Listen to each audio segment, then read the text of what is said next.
The United States has carried out a third round of military strikes on Iran this week, hitting around 140 targets on Saturday night as a fragile ceasefire between the two countries threatens to fall apart entirely.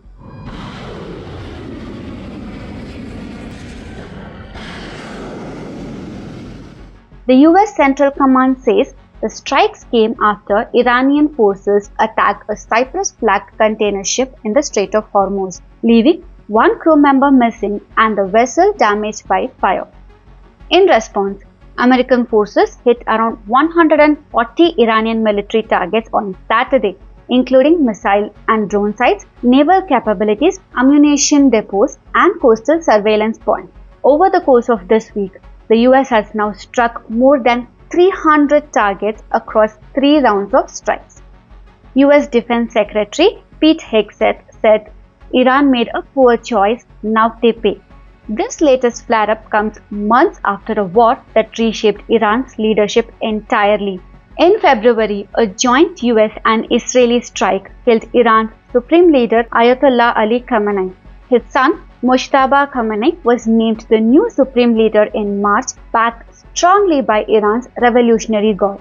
A ceasefire was signed in April, meant to hold until mid-August, but tensions have flared repeatedly since, with both sides trading limited strikes even after the agreement. Iran has responded to this week's strikes with attacks of its own.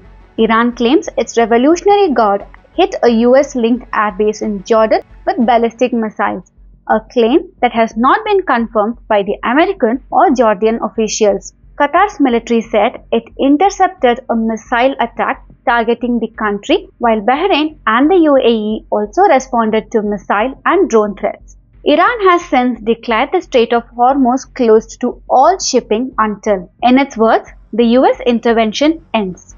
For India, the escalation matters directly. Brent crude has climbed close to $79 a barrel amid fears of a prolonged shutdown of the strait, through which roughly a fifth of world's oil and a significant share of liquefied natural gas normally passes.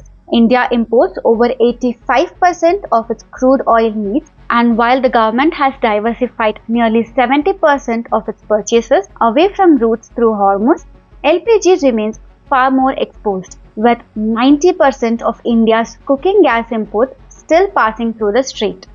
With Oman continuing to mediate between Washington and Tehran and both sides trading threats over the weekend, the question now is whether this week's strikes mark another temporary flare-up or the point at which the ceasefire collapses for good.